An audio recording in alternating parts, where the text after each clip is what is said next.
Hi guys, I'm Jay.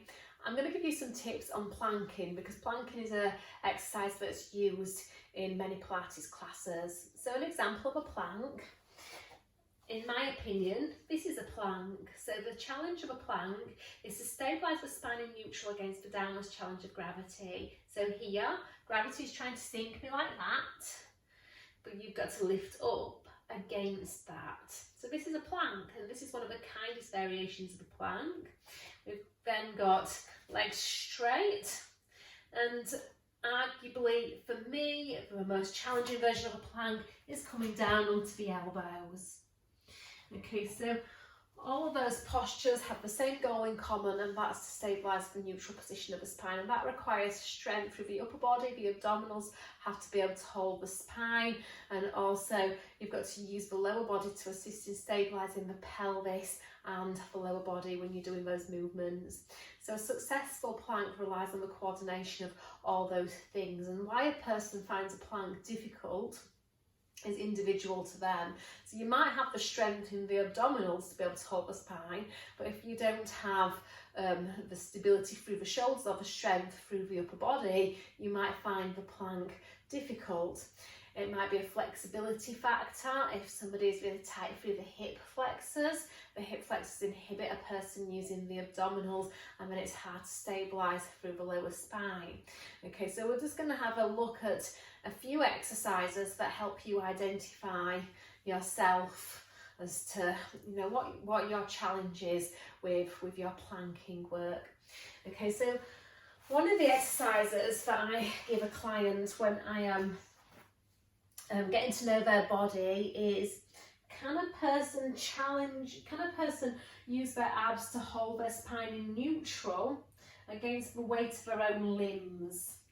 So when you're laying on the floor, gravity is your friend, because gravity is actually assisting reaching your spine down into the mat.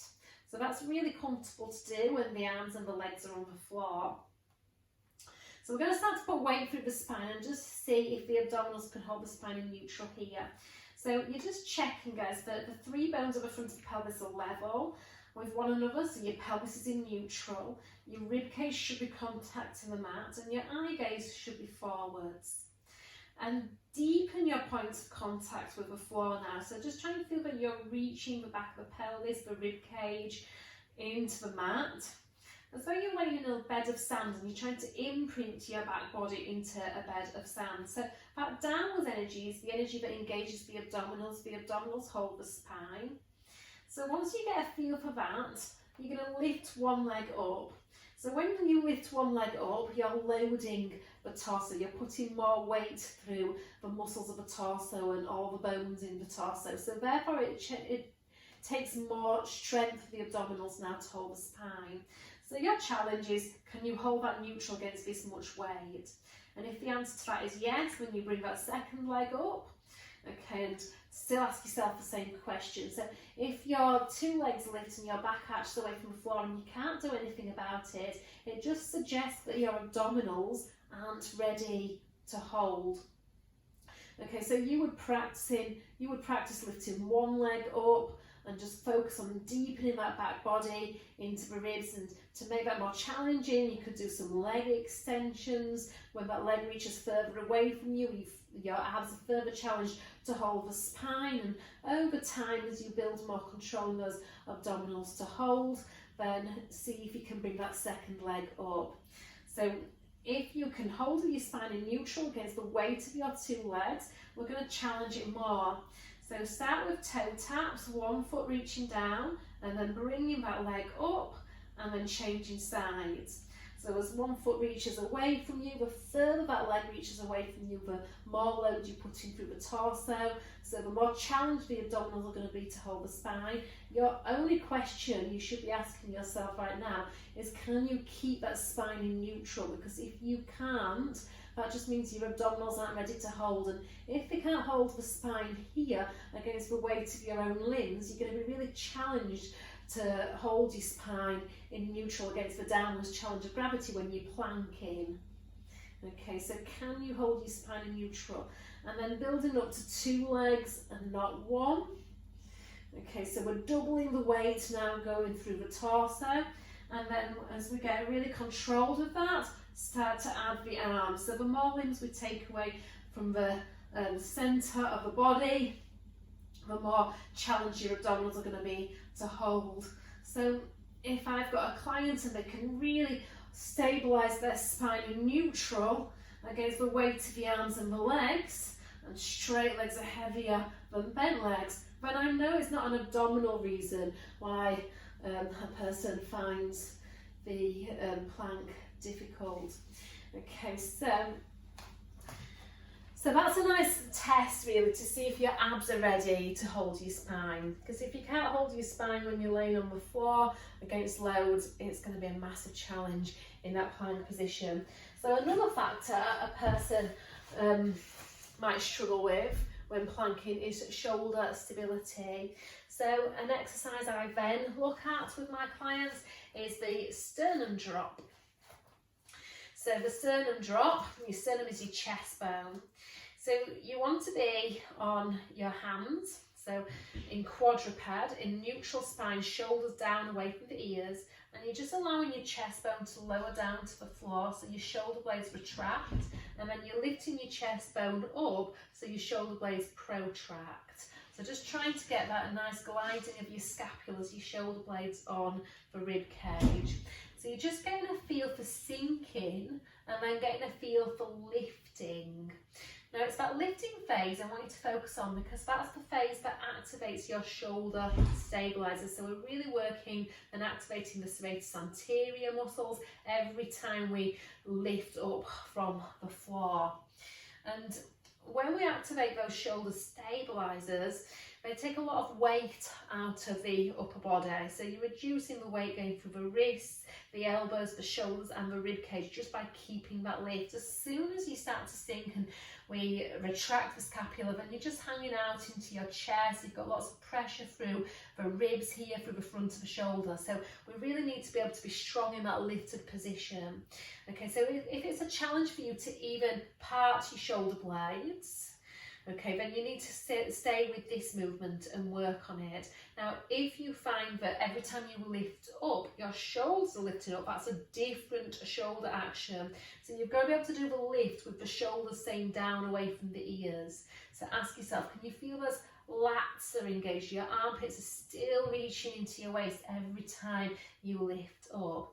Once you get the control there, tuck the 10 toes under and then hover your knees. So obviously when those knees come off the floor, you're putting more weight through the upper body and really challenges the strength of those shoulder stabilizers. So if you start retracting and you can't do anything about it, then you put the knees back down and still work on that sense of lifting and pushing away from the floor. Okay, so when you get the control of that knee hover, then that will be a good reason to start increasing your lever length, stepping your legs back. So you could go one leg and then the other, or you could keep the two legs out nice and straight and just focus on going for it with the plank.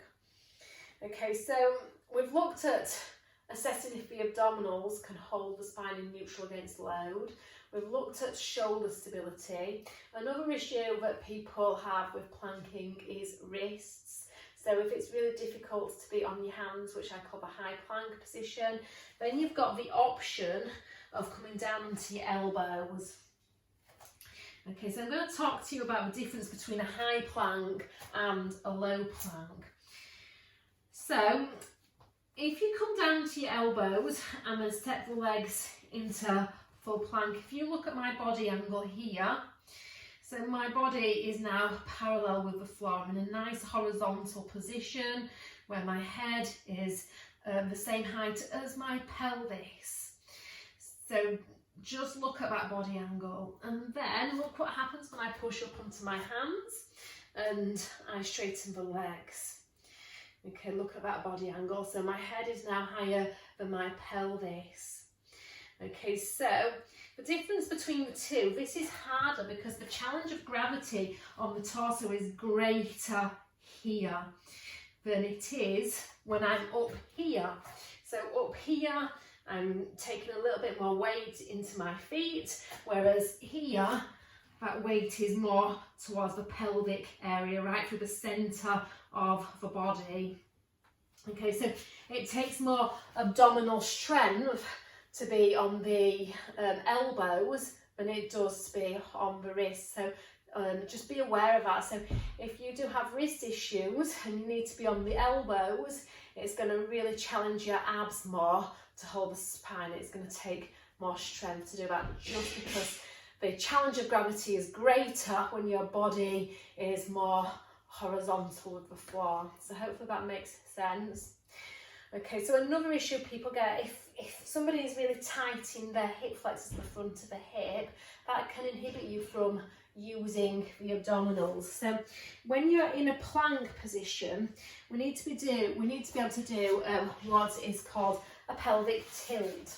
So I'm going to lay on my back and just show you what that action is. And it's a nice place to feel the pelvic tilt. So you're laying on your back, you know that your triangle's square to the ceiling. Just rock your pelvis back to tip your triangle to your chest and then release.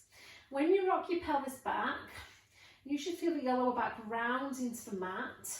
Your pubic bone moves close to your belly button, and you should feel that the lower abdomen shortens, but the lower back muscle lengthens. So just try and get a feel for that control. Okay, so it should be really achievable here. Okay, so once you get a feel for that, and what's important is you're doing this from your abdominals, so you're not over recruiting your glutes or your hip flexors. So sometimes it can be nice to put your thumbs in the crease of your hips and just check that when you're tilting your pelvis back, you're not overfiring your hip flexors. So get a feel for that, so you know that you've got that abdominal control. When you are planking, we're going to do a similar action. So again, it can be on an elbow plank or a hand plank, a high plank, you choose. But when you're in that plank position, you need to be able to do a slight pelvic tilt. Now, this isn't full-on flexion of the lumbar spine where you're really rounding your lower back. What you're essentially doing is countering hyperextension. So in this position, gravity is trying to sink your lower back downwards to the floor. What you've got to do is lift up against that, but also draw that pubic bone upwards towards your belly button. So when you draw that pubic bone upwards, you're essentially creating space between the backbones of the lumbar spine so that you don't get that sense of compression and pinching through the lower back. So that pubic bone to belly button has to happen. And again, you're not going into a full backwards tilt, you're just countering, arching that lumbar and compressing that lumbar. Now, if you're really tight through those hip flexors, tight hip flexors can stop you from drawing that pubic bone up to the belly button. So a little tip for you tight hip flexor people, if you find that you can't do that pubic bone to belly button in your plank, is to give yourself that hip flexor stretch beforehand. So one leg steps forwards into a lunge, the knee is over the ankle, and you're just allowing that back hip to press down to the mat, so really stretching through the hip flexors. Okay, because when you're in your plank, your hip flexors go into a lengthened position, the front of the hip goes into a lengthened position, so if they're tight they might reach their end range. Now for you to do that slight pelvic tilt, you have to ask your hip flexors to lengthen a little bit more to achieve that. Okay, so if they don't have the flexibility to lengthen, it inhibits you from using your abdominals, so stretching the front of the hip just gives us more access to the abs, and that's going to help you then stabilise your lower back when you're planking. Okay, so this is just one hip flexor stretch, by the way, but anything that really stretches through the front of the hip, if you've got a really good Pilates teacher and they know a plank is coming up, hopefully they'll have factored in some hip opening exercises before you get to the planking anyway. I always assume that I've got the tight hip flexor people in my classes, so I always make sure I've done some bridging work or some stretching through the hip flexors before going into planking work. Okay, so when you've released here, then you're going to have a better chance of drawing that pubic bone upwards, because not only do you have to fight gravity sinking you down, you also have to fight tightness through the front of the hip when you're in this position. Okay, so you should be able to find that pubic bone to belly button. Okay, so you can see now, guys, that in this position, I have to coordinate widening my shoulder blades, lifting my ribs and my belly up into my spine, so abdominals really holding the spine, drawing that pubic bone up towards the belly button to open up through the lower back. That action also engages your glutes, so those glutes are going to be stabilising through the pelvis, and my quads are keeping that knee extension here. So a lot of work for the anterior of the body. Okay, but you can see how everything has to coordinate to be successful at a plank. So guys, hopefully I've given you some tips, and maybe you're going to be able to relate to what your body personally needs to do to be able to achieve a plank. You might think you need to work on all of them or maybe one of them, but at least you can start to identify what it is about that plank that your body is challenged with. Thank you very much. Bye.